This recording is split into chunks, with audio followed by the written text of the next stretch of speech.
Hello, welcome back to my channel and to today's video. I just wanted to come on and have a little chat about my eBay intentions moving forward, because for those of you who have seen my sort of life updates, you will know that I am moving down to London in the next month or so, and that will obviously impact eBay. So for now, as I'm a free agent at the moment, I'm not working in an employed job. I have all my time to myself. I'm currently in the middle of doing job interviews, but aside from that, I can do as I please.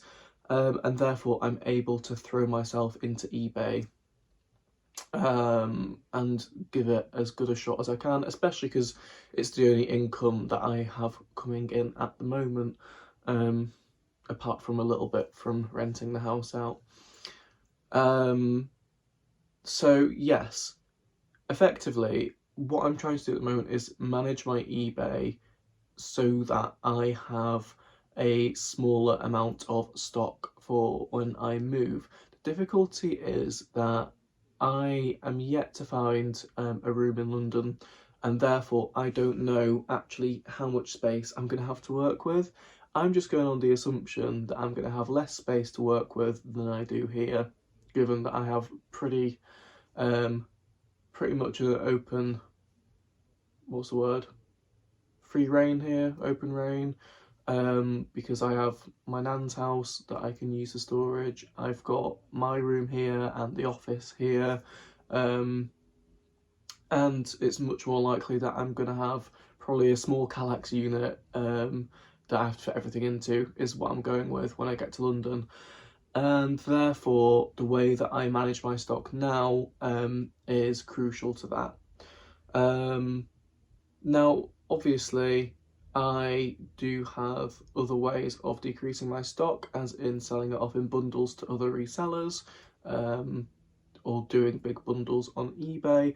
But I'm only going to do that when it comes to actually needing to move, and once I've assessed how much space I've got to work with and how much stuff I need to get rid of. That can be done pretty quickly before I move down. For now, what I've done is put everything that was in my eBay store, more or less, bar the really expensive stuff that I wouldn't be willing to let go for a fiver. I've put it all on auctions. I ran a massive auction. Sorry, there's a hair in my way and it's annoying me. I ran a massive auction with about 250 items in it before I went away, and I sold 74 items. I'll insert a picture of that stack that I had to take to the post office, and they loved me for it. They were actually really good, to be fair. What they did was they let me drop off all the bags with them, and then throughout the day between customers they were scanning my stuff through and just keeping the proof of postages to one side for me. And then I went back in before they closed at the end of the day, picked up my bags and all my proof of postages, and yeah, it was great. It meant that I wasn't holding up loads of people behind me in a queue that were wanting to be served, and also that I didn't have to wait around for it all to be scanned through. So anyway, that was that. Sold 74 items, so that took me down to around the 200 item mark, a few more than that because I still had stuff listed at full price. But I ended everything before I went away, and then when I came back, I relisted everything. So everything that had been on auction went on auction again, and everything that was still at full price has gone back on at full price. Now that auction ended last night, so it's the second time I've run it, and I shifted another 35 items.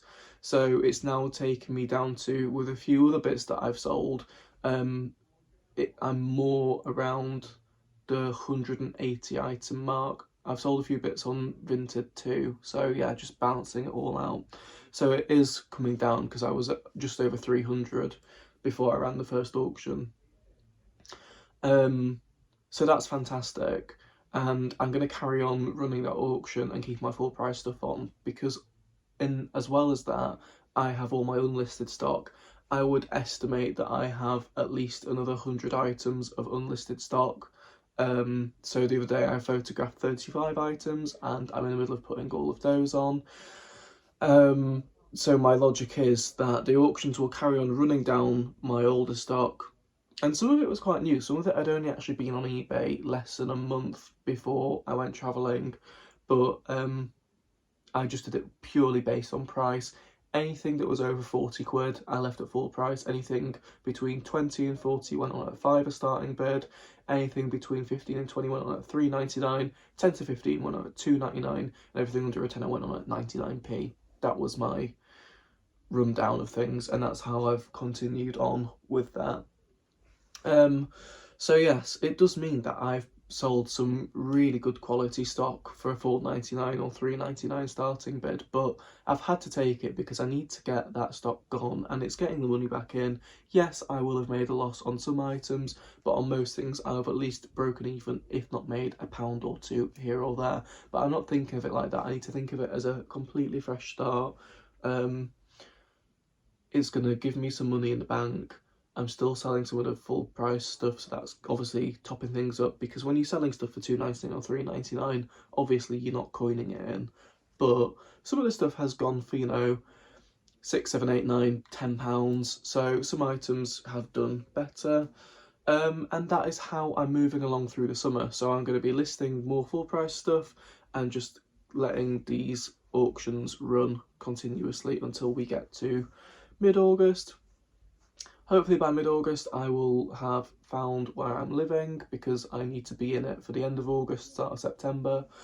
And then those last couple of weeks in August I can assess how much I need to get rid of, what I'm getting rid of, advertise it, and hopefully some other resellers will take it off my hands. That's if I need to. It might be that actually I've managed to clear enough down that it will fit into a 6 slot Kallax unit, you know.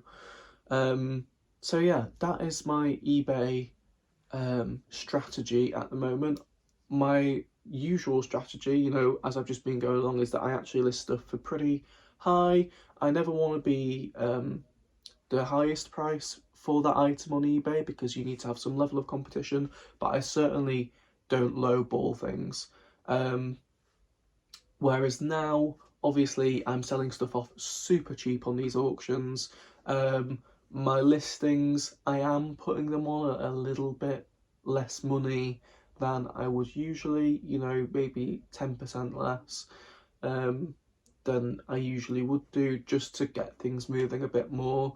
I put best offer on everything, even on the auctions, so it's quite nice. It means that I'm still getting continuous sales from auction listings. If you saw my weekly vlog, you'll have seen that, for example, there was a Phase 8 top and skirt. They were both on at a £5 starting bid.